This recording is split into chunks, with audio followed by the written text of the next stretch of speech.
మహిళలంటే గౌరవం లేదు, యువతకి దారి చూపిద్దామన్న శ్రద్ధ లేదు, హామీలు నెరవేర్చుదామన్న ఆలోచన లేదు. ఏంటయ్యా అంటే మళ్ళీ అంటే ట్రోల్ చేస్తారు, సీజ్ ద షిప్ అంటారు. ముందు ఈ ప్రాబ్లమ్స్ అన్నిటినీ సీజ్ చేయండి సార్, ముందు ఇవన్నీ సీజ్ చేయండి, ఆ తర్వాత మనం మాట్లాడుకుందాం దేన్ని సీజ్ చేయాలో. ఇంతమందికి మీరు సమాధానం చెప్పాలి, ఇంతమంది మీ సమాధానం కోసం ఎదురు చూస్తున్నారు. వాళ్ళ తరఫున వైఎస్ఆర్ కాంగ్రెస్ పార్టీ ఖచ్చితంగా నిలబడుతుంది, ప్రశ్నిస్తుంది, అడుగుతుంది. ఖచ్చితంగా మళ్ళీ ఆంధ్ర రాష్ట్ర ప్రజలందరూ కూడా మా పార్టీ అధ్యక్షులు గౌరవ శ్రీ వైఎస్ జగన్మోహన్ రెడ్డి గారిని అధికారంలో కూర్చోబెడతారు. ఖచ్చితంగా we all will make Andhra great again with Jagan Anna. జై జగన్.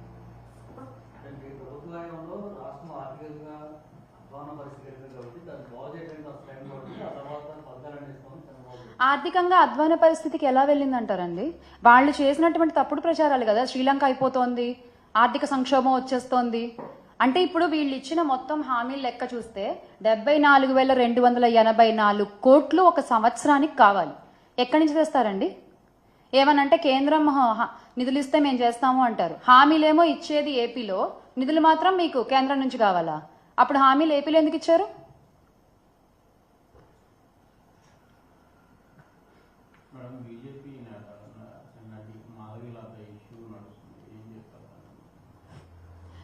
ఇష్యూస్ అనేవి క్రియేట్ చేయడం, ఇష్యూస్ అనేవి స్ప్రెడ్ చేయడం, ఇష్యూస్ ఎగ్జాక్ట్గా ఏంటి అనేది ప్రజలకి చూపించడం అనేది చాలా ముఖ్యం. అది యాజ్ అ మీడియా ఫోర్త్ ఎస్టేట్గా మీ భుజాలపై ఉంటుంది అది. కానీ దాన్ని ఎవరికి ఎలా కావాలో అలా చూపిస్తున్నారు, ఎవరికి ఎలా కావాలో అలా చేస్తున్నారు.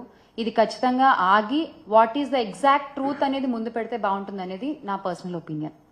It's totally my personal opinion. ఇంకేమన్నా? Thank you.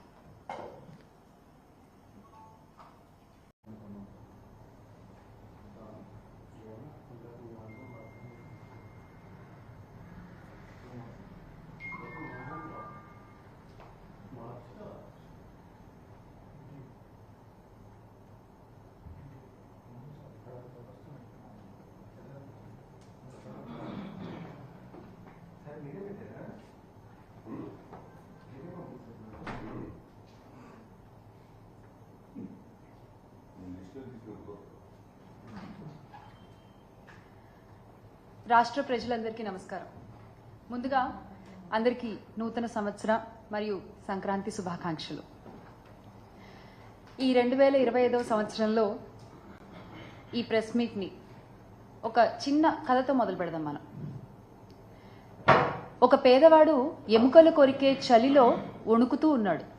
అది చూసిన ఒక పెద్ద మనిషి, అలా వణుకుతూ ఎంతసేపు ఉంటావు, ఆగాగాగు, నేను లోపలికి వెళ్ళి నీకు చక్కగా వెచ్చటి రగ్గు తీసుకొచ్చిస్తాను, అది కప్పుకున్నావంటే చాలా బాగుంటుంది ఈ చలిలో నీకు అని చెప్తాడు.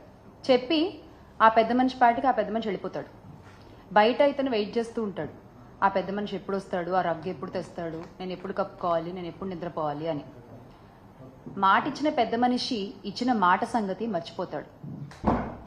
మరుసటి రోజు ఉదయం ఆ మనిషికి ఆ మాట గుర్తొచ్చి బయటకు వచ్చి చూస్తే అప్పటికి ఆ పేదవాడు చనిపోయి ఉంటాడు.